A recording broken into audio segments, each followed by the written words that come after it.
welcome everyone. You're watching our special Slogfest World T20. I'm joined by two former captains, Sourav Ganguly and Steve Waugh, on the show. With me in the studio also our resident cricket expert, Nikhil Chopra. And we're inviting your calls on the show live.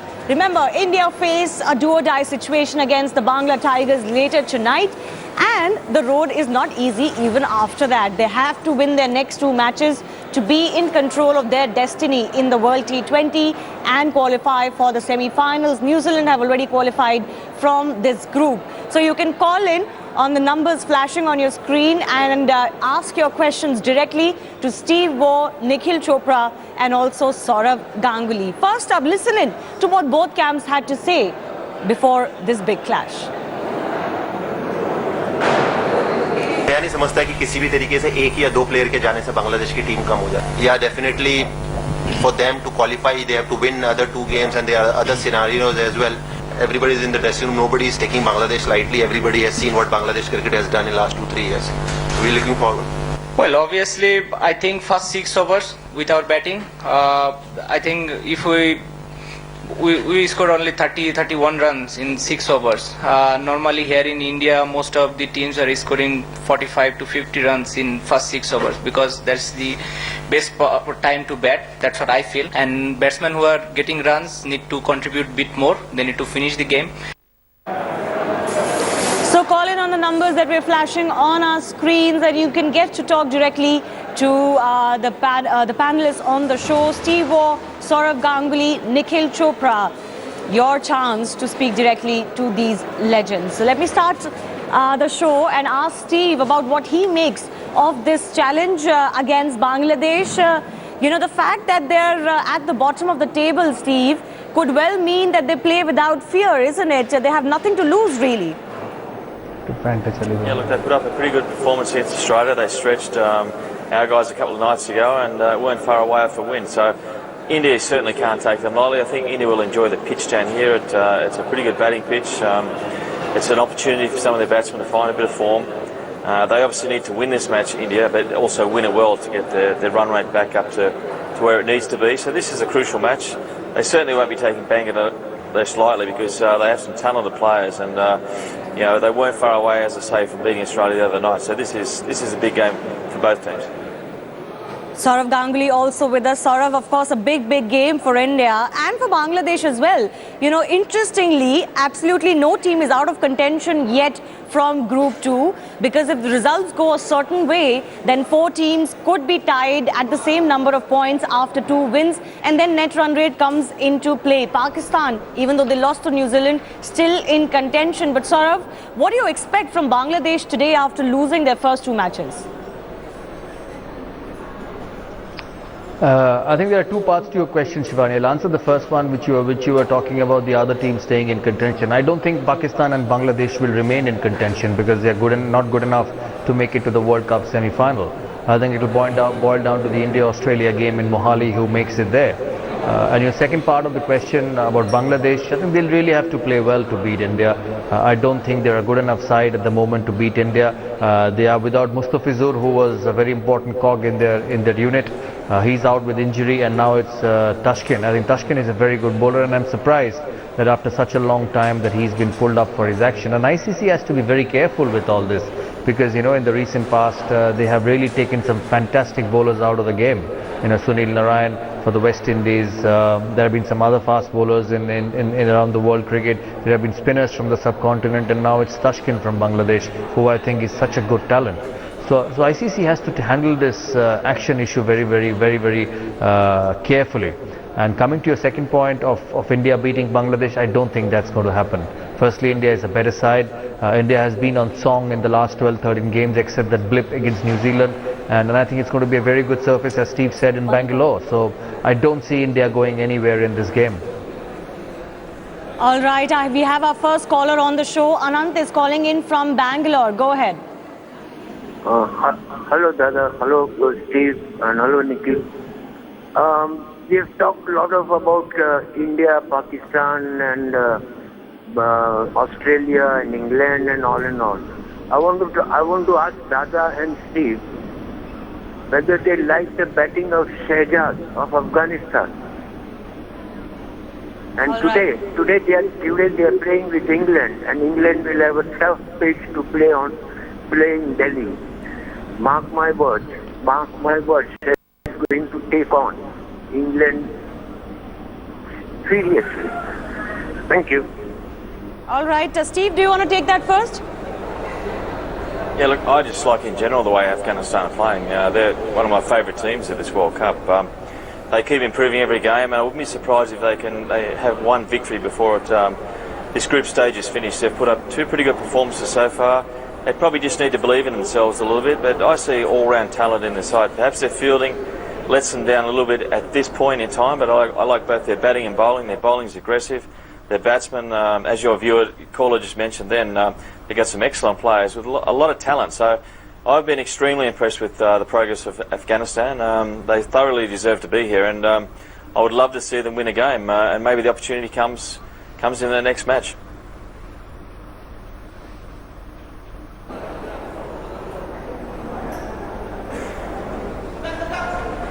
Sourav, your take on that? Yeah, I think he's a good player. You know, he plays freely in T20 cricket, but I really want England to go through because England is a good side. You know, the way they played against South Africa, that was a serious chase, and they look like a side who can go through in this T20 competition. They've been a terrific side in the last 8, 9, 10 months. You know, it's a complete transformation of England. You know, the English one-day cricket has gone a 360-degree change under whoever's leadership. It could be the coach, it could be the captain, and that's how T20 and one-day cricket should be played. They got 400 in a one-day game in South Africa, which I don't think any English side has ever got. So I really want to see this England team go through, and we want the 4 best semi-finalists because that's going to really light up the tournament. New Zealand has very deservedly gone through, and the other 3 should be the best. And I think there are a few contenders there. It's India, Australia, South Africa, England, and West Indies. They're probably the best. These are the 5 best teams at the moment.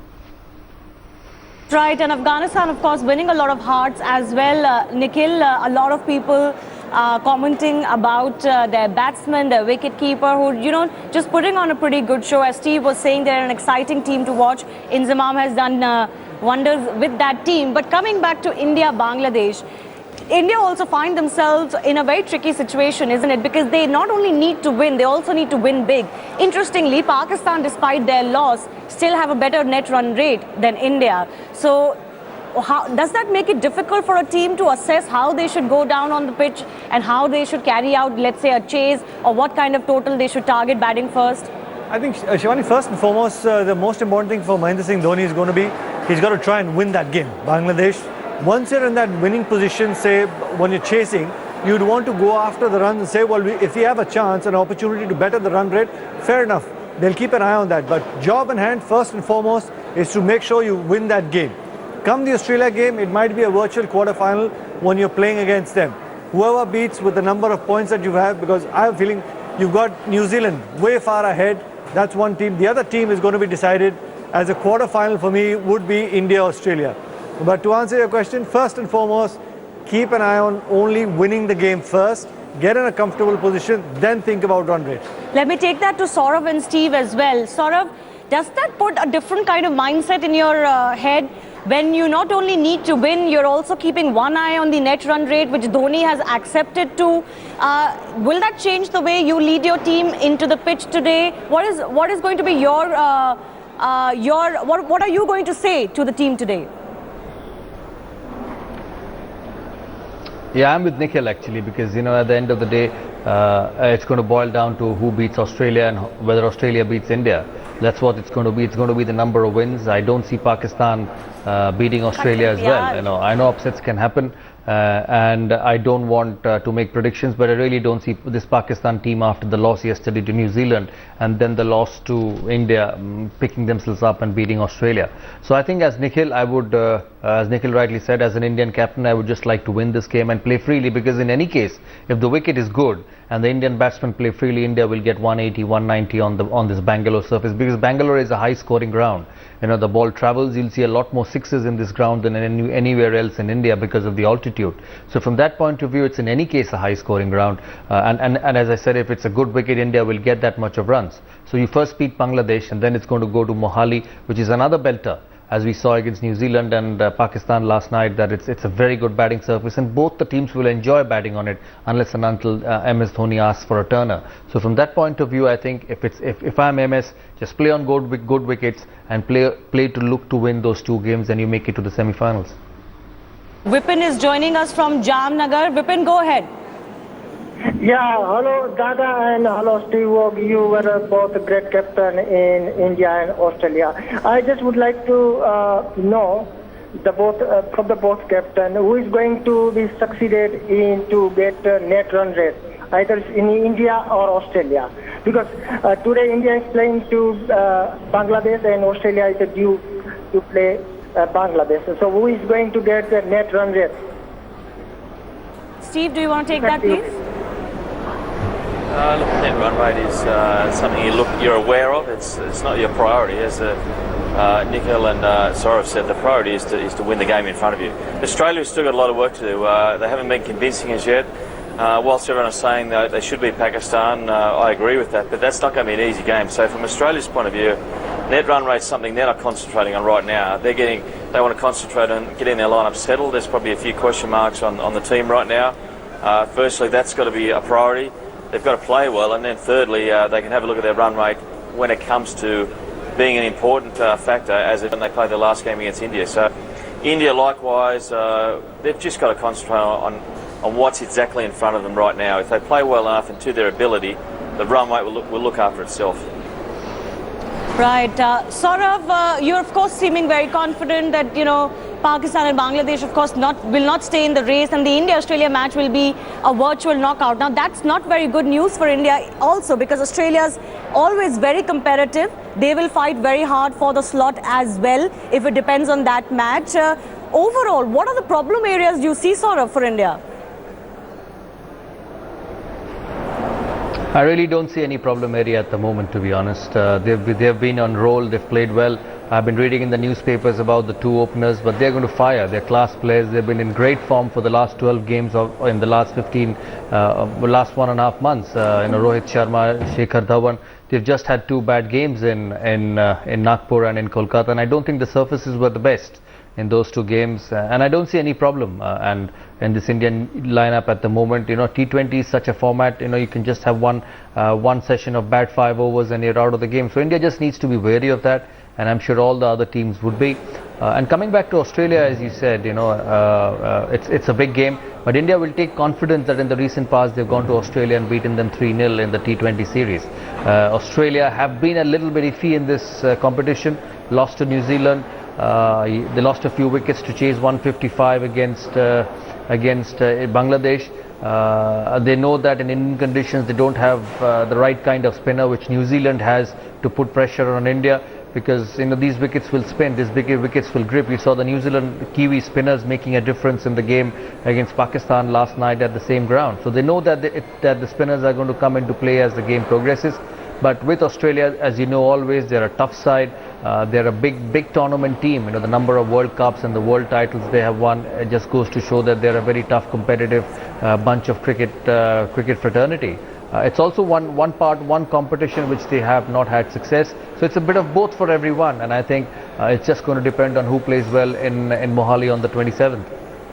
Right, we have the former Australian captain on the show as well. So Steve, what do you make of Sourav's comments? First of all, he finds nothing wrong with the Indian camp right now. Do you agree with that? And secondly, your set up that India-Australia clash for us, because that is going to be the decider, one expects. Yeah, look, I tend to agree with India. I think they've got pretty much every option covered well. The only danger right now is the top order reading the press, saying actually believing that they are out of form when they're not out of form. A lot of people have been talking about the top three not getting runs. They've only played 2 games, and both those pitches were turning pitches and weren't easy for batting. So anyone can miss out. So I believe the only danger is the Indian top order reading the press and starting to believe they're actually out of form when they're not out of form. If they can not give in to that, then I think they're looking pretty good. I mean, as Sourav said, they've had a really good 12 months. They beat Australia 3-0 in Australia, which was a tremendous performance, chasing big scores. So they've got the confidence they can do that. From Australia's point of view, look, I think the one selection mistake they made was leaving Nathan Lyon at home. He's a world-class spinner, our best spinning option, and I'm not quite sure why he wasn't in the squad, because he would have played a real part over here. He's a handy batsman, a very capable fielder, and a good team man. So we've missed a trick by not putting him on the side.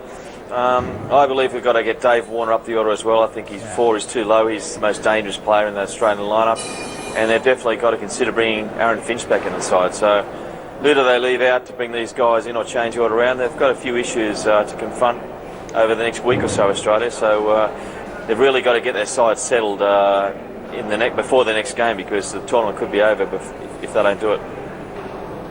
That's right. Remember, the equation for India is very simple. They have to win their next 2 matches to be safe for their progression into the semi-finals. But if they lose any of the next 2, then they rely on other results and the net run rate. Anshuman is joining us from Kolkata. Go ahead. Hi Steve, hi Sachin. How are you guys doing? Good, thanks. Go ahead. Right, I don't have anything to ask in particular about today's match or about the tournament in general. But I just like to say that the aura and the charm that you guys had compares to none in today's age in cricket. I mean, we may have Kohli doing the, in things like that, but what you've achieved compares is second to none. I mean, you guys played in an era where you had the likes from Waugh and Akram and Richards to Ambrose. So I just like to thank you guys for whatever you've given us, and I wish you all the best. Thank you. Shman, thanks a lot for that. And of course, our guests have been able to hear you. Kamal is joining us from your city, Kolkata itself. Go ahead. Yeah, my question is for Sourav. Sourav, I've been listening to some interviews abroad, actually, and some interviews in Pakistan, where Brian Lara and some others have been saying that India fell into their own trap by making such pitches as in Nagpur and Kolkata. So my question to you, Sourav, is that the impression that one gathers from outside interviews is that it was deliberate to make such slow pitches. Is that so, or was it just an accident? Sourav? Pitches that turned a lot, basically, and Nagpur and Kolkata. No, I think Calcutta was an accident because of all the rain. The covers were on for 24 hours for the game, and there were heavy thunder showers, so we couldn't take it off. So the Calcutta pitch was actually not dry, it had too much moisture. That's why it got the turn and bounce, and that's why India won the toss and put Pakistan to bat.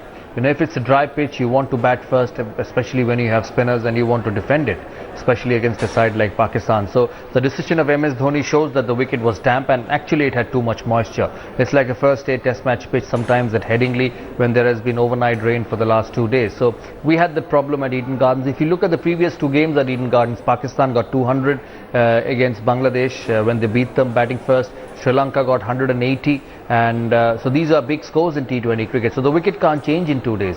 It's just that it got too much water, too much dampness, and it was under covers for a long time, and it didn't get much time to recover. If you see the way India batted in the second innings, as the game progressed, and you can say yes that Pakistan didn't have quality spinners. The likes of Afridi and Shoaib Malik did not spin that ball so much. And if you look at the Pakistan side as well, Pakistan dropped a spinner and played 4 fast bowlers. So it just goes to show that it was not a pitch which was made to be dry. It was not a pitch which was tailor-made to spin. It's just that the too much moisture because of the overhead conditions got the ball to turn. Hanumant, if you can hear me, go ahead. Yeah. My question is to Steve Waugh. Yeah. Hi, Steve. Hi. Yeah. I thought Bangladesh had missed a trick or two in the last 3 matches by not promoting consistent and confident Mahmudullah up the order, perhaps 1 down. He is batting very well. Similarly, India also must bat Dhoni at number 1 so that they can improve their net run rate for the future matches. What do you say?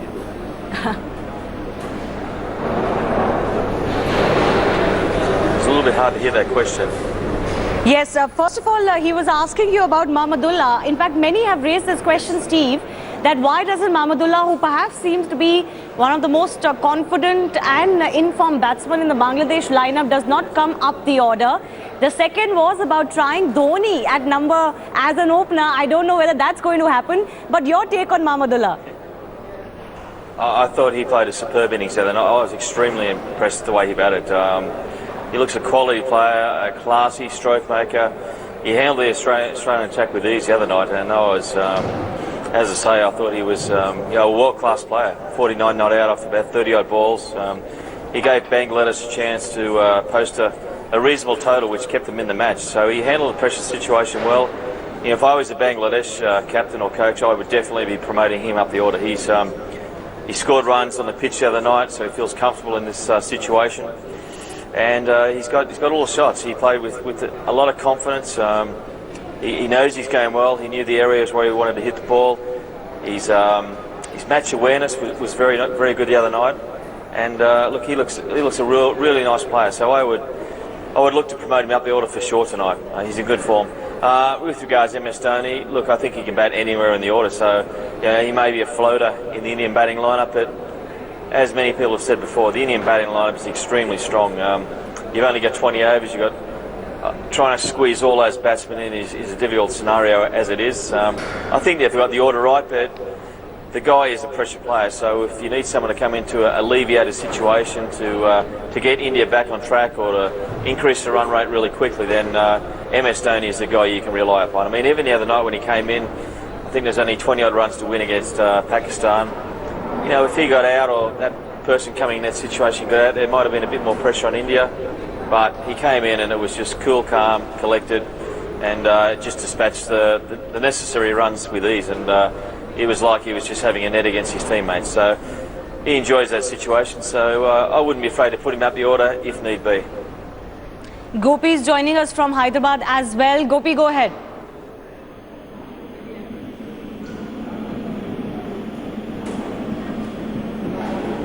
Gopi, if you can hear me, go ahead.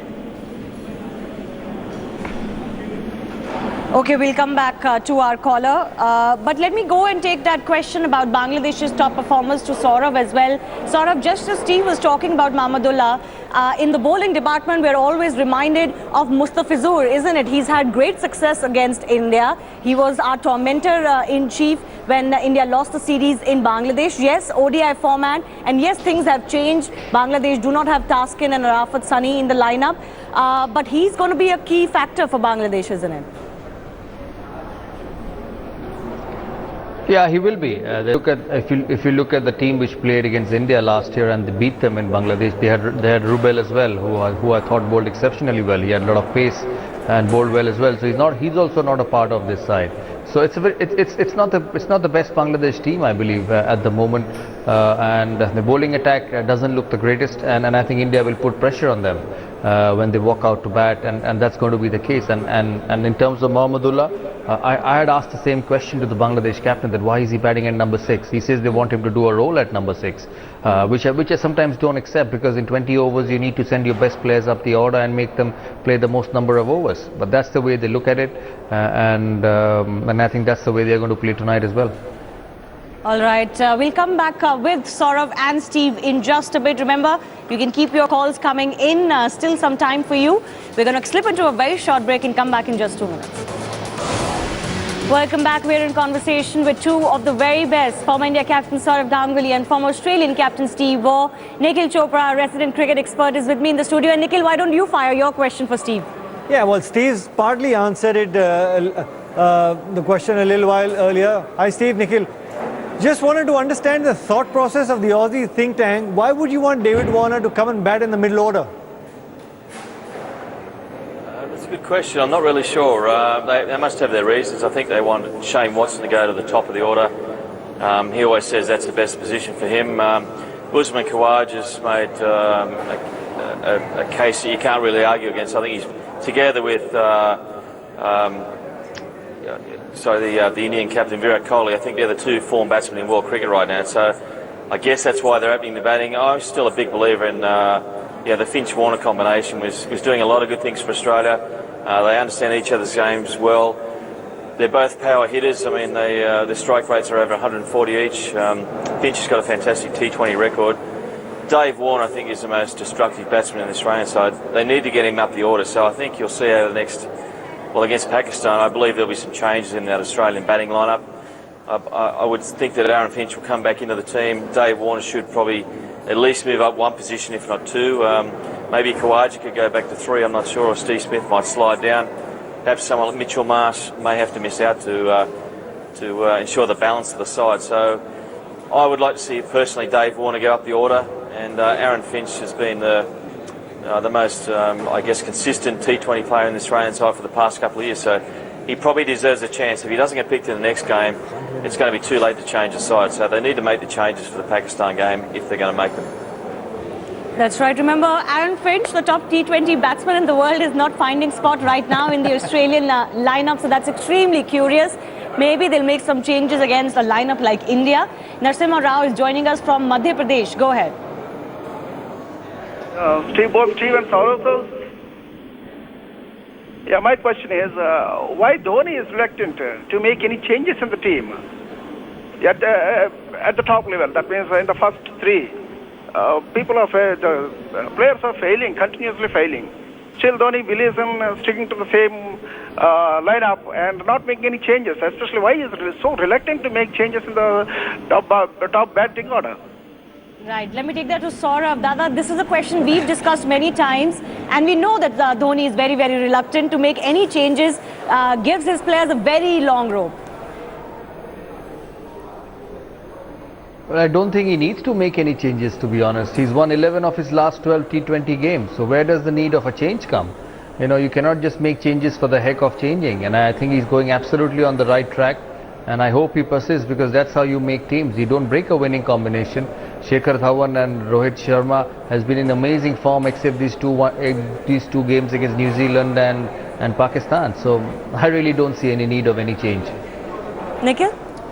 Well, I guess, you know, a lot of people are saying Suresh Raina hasn't fired, Shekhar Dhawan hasn't fired, but I completely agree. When the team's doing well, Shivani, you don't need to make any sort of changes, and especially at this moment in time, prior to these 2 World Cup games, you look at the team in Australia against Sri Lanka, everybody's fired, team's doing well, you don't need to make a change. I feel bad for Ajinkya Rahane, is similar to somebody like Finch, who's finding it hard to make it to the Australian side.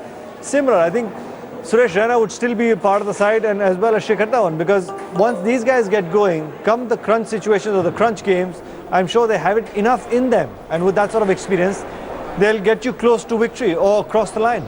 All right, Pramod is joining us from Kolkata. Go ahead. Yeah, my question is to Mr. Sourav Ganguly. Yeah. Why is Mr. Dhoni keeping on, he doesn't want to change the side? Well, this Hardik Pandya is keeping on fielding and he's saying he's an all-rounder. Why don't we try out Harbhajan Singh and add an extra spinner to the side? And the same applies to Shekhar Dhawan also. He'll score 150 in 10 games and then he'll continue whatever trying out Ajinkya Rahane. All right, I think we've just taken that question about team changes, and Sourav has already said he doesn't think he needs to change the side. SK Sadiq is joining us from Guwahati. Go ahead. Yeah.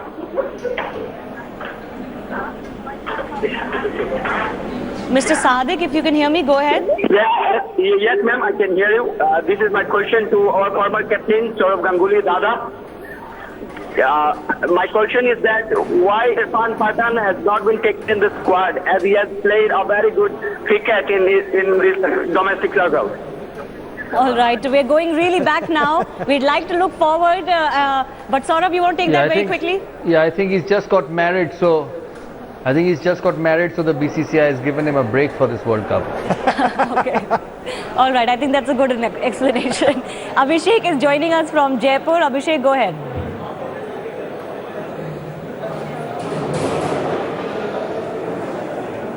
Abhishek? Hi. Hello. Yes, go ahead. Yeah, my question is to Dada. Hello.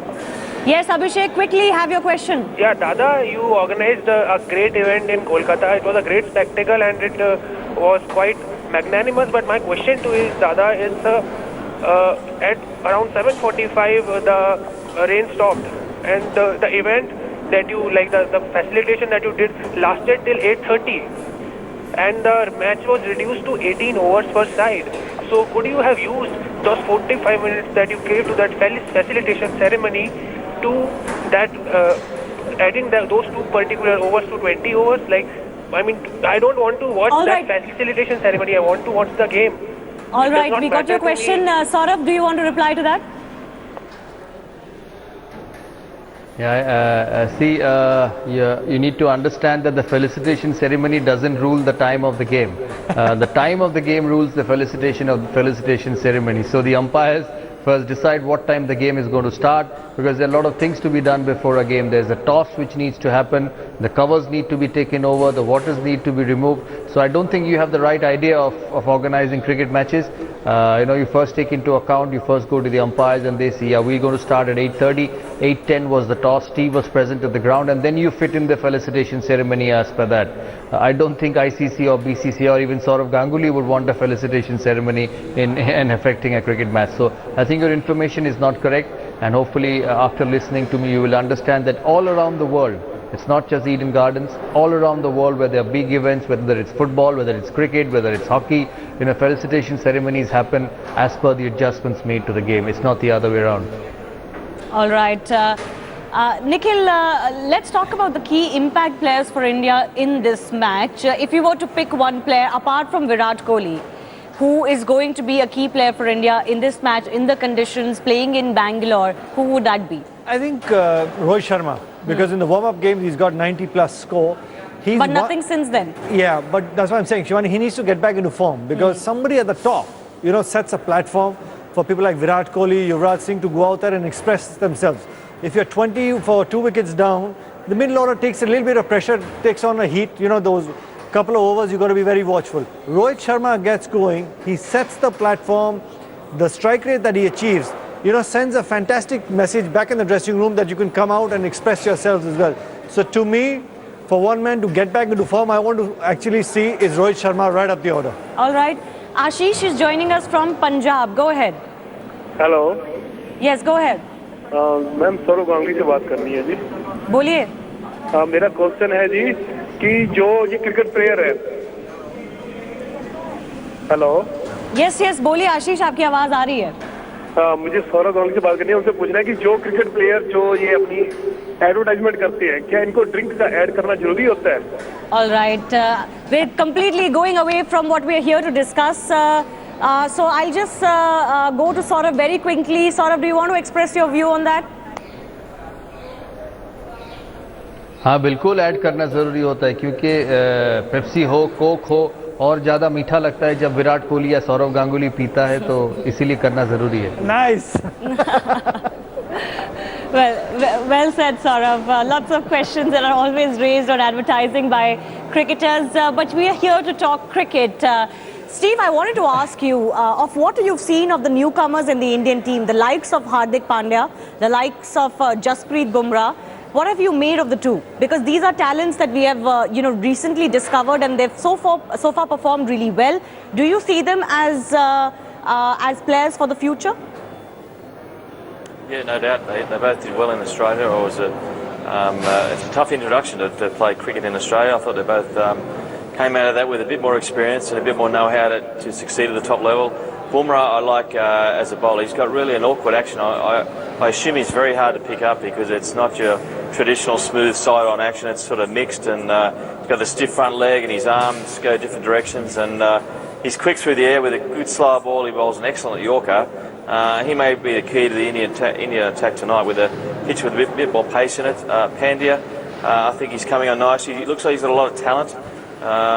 He's certainly one for the future, and it's great that India has got a mixture in their side. They've got those experienced players that have been around a long while, guys that have been regulars in the side, and they also need some newcomers to ensure the success of the team over a longer period of time. So they're both crucial players for India going into the future. And they've had some nice opportunities. The selectors have stuck with them, and you're going to see the benefits long term. Both these guys are going to be very good players into the future for India. We have Sagar on the line from Kolkata, Sourav City. Sagar, go ahead. My question is, Siva, that David Warner, why not opening and shoot Yuga to the bat at number 4 and Rana in number 5? Yeah, I think there is a good chance of David Warner opening. There's no doubt about it. But Australia have Watson, and hopefully, as Steve says, Aaron Finch should be back. I think they've got enough firepower at the top. Maybe Warner could bat at 3 and Smith at 4. That's an option Australia could have a look at and take a call. But you know, they've beaten Pakistan. They've got a couple of big games to play, which is India and Bangladesh, and hopefully they will get their order right. In terms of Yuvraj, yes, it's a possibility of putting Raina at 5 and Yuvraj at 4, but you don't keep changing batting orders after every 2 games. You know, you look at the bigger picture. You look at building a team, you look at putting confidence in players, because T20 is such a format where you just have to keep playing freely. You know, if a batsman, after a couple of failures, which can happen in T20 cricket because you're hitting the ball all the time, if you ask him to go down the order and you keep shifting him, he will not come back and play freely when he gets that opportunity. So it's a bit of trust you need to put on the players. It's a bit of faith you need to put on players in this format. Vijay is also joining us from Kolkata. Go ahead. Hello. Yes, Vijay, go ahead. Yeah, my question is to Dada. Dada, why are talented players like Rohit Sharma and Shikhar Dhawan? Yeah, Dada, why are talented players like Rohit Sharma and Shikhar Dhawan not consistent? Is it because of overconfidence or lack of technique? No, I think they're very consistent, especially Rohit Sharma. He's had an amazing year in the shorter format of the game. I think just don't look at a couple of games, look at the whole season, you know, and I think then you will get an answer to your question, and I don't think it's the case. Too many questions always raised on, especially the likes of Shikhar Dhawan. There are questions raised on Suresh Raina as well. Let me take that to Steve. Steve, yesterday we were comparing what a traditional number 4 is doing for his side in this format, let's say just in the 2016 period. And Raina actually is not even in the top 5. You know, his average, even though he's played more matches, is much lower than the likes of Joe Root, Shakib Al Hasan, other traditional number 4s. So according to you, is he performing the role that a number 4 is required to? Well, it depends on your team. If your team's successful, it means your top order is scoring a lot of runs. So perhaps the top 3 of India's batsmen are scoring a lot of runs, which means less opportunities for number 4. Does he also bring something else to the side? I think his spin bowling is very handy. He's an excellent fieldsman, so he brings that all-round package. And at the end of the day, it's really hard to judge a number 4 or 5 in 2020 cricket on their averages. I think that's a harsh way to judge a player. It's more about can they perform under pressure situations. They might have to come in with 20 runs to win and get 10 or 12 not out. They're the sort of things you look at, the little things that make the team a stronger team. And it's not always just looking purely at stats and saying, well, he's only averaging 15 or 20, he shouldn't be in the side. He obviously is a piece of the jigsaw puzzle that MS Dhoni wants. They've done extremely well over the past 12 months, and like we've said a number of times on the show today, it's not really the time for experimentation now. This World Cup is only 6 games long for the winning team, so if you're going to make a change, it's got to happen right now, otherwise it's too late. And I think teams like India, they've been very consistent. Why would they need to change just because 1 or 2 players miss out? In actual fact, in a 2020 game, you know, most of your batsmen are going to miss out. As long as 2 or 3 score runs, the others can chip in. You're going to get a score most of the times that's defendable. So I would think that India's top 3 got something to prove to I guess the critics in tonight's game. I expect India's top order to score a lot of runs tonight. That's right. They have to come good against Bangladesh. But Sourav, if anything, there can be one criticism of the current team, whose record in T20, of course, is extremely good in 2016. But one criticism can be that when the conditions are not according to their preference, if I can put it like that, then they seem to struggle. Dhoni himself has come out twice already to say the batsmen are not adapting well. So that is a criticism, do you think, is valid, that they need a certain kind of environment to perform, otherwise they fail to adapt quickly?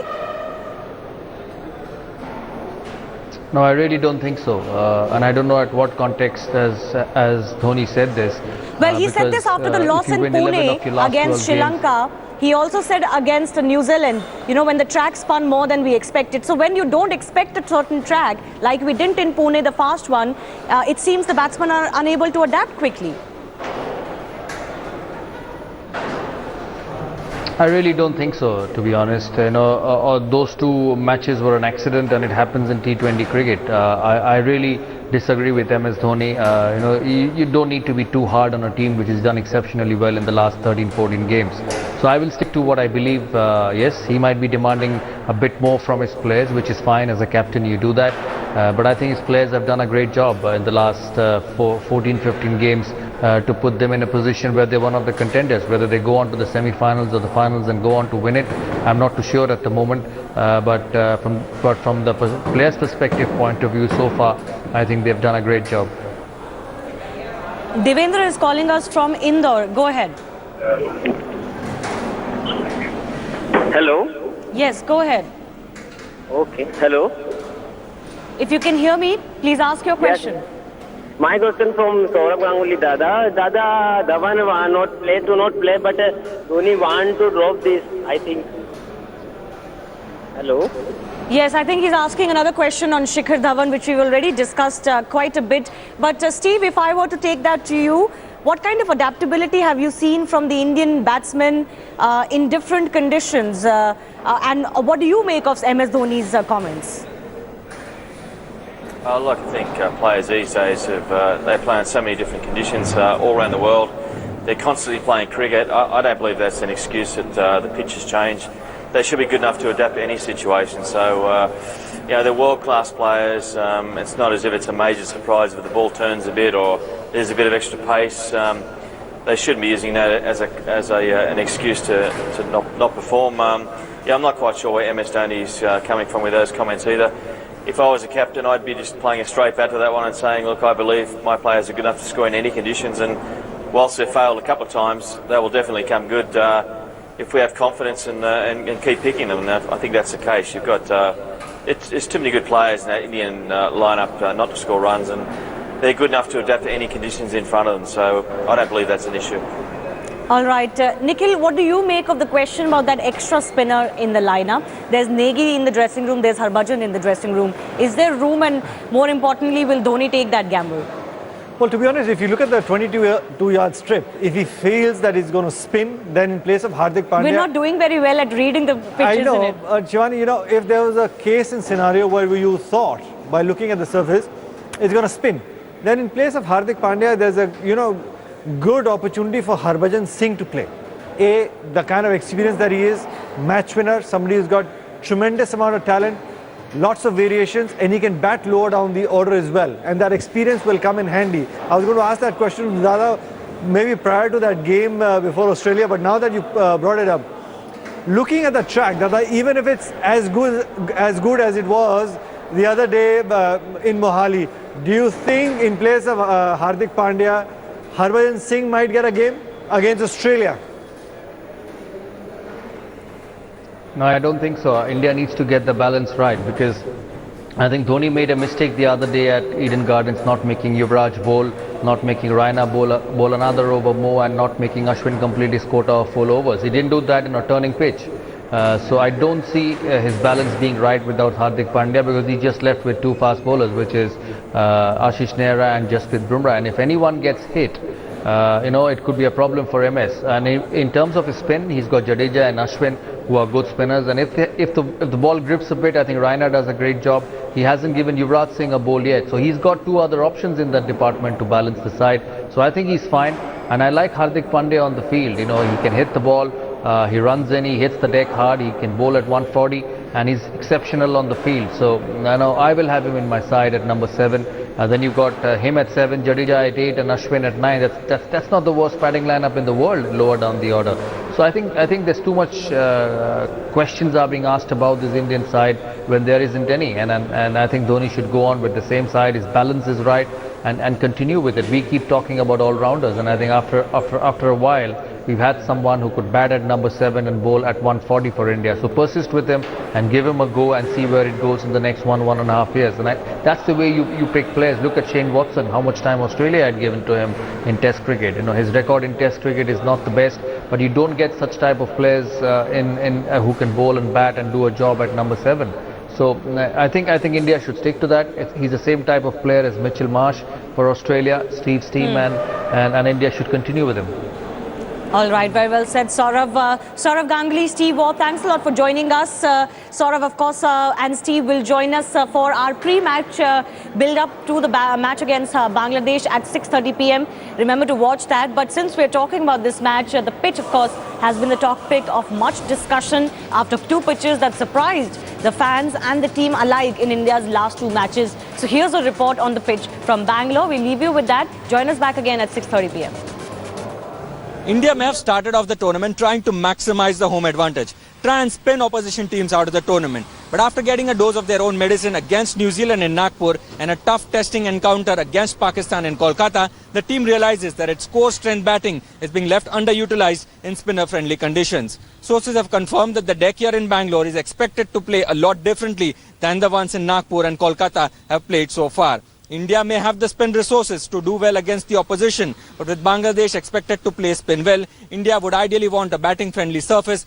It will not just help the batsmen apart from Virat Kohli to get some runs on the board, but also from the spectators' point of view, give a batting-friendly surface, which is something that the spectators come in to watch in this form of the game. Also on the evidence of the game that has been played between Bangladesh and Australia so far at this very venue, it may not entirely be a batting-friendly surface. The wicket did grip a little bit and batting became a little difficult towards the second innings, but even then it wasn't the square turner that we've seen in Nagpur and Kolkata. India would want to bat first and try and bat well. In Bangalore with cameraman Rakesh Mandani for India Today. Emergency services, metro stations, metro services have come to a standstill. The airport is now shut. Train services have come to a standstill. There's a lockdown across Brussels now, Simi. Complete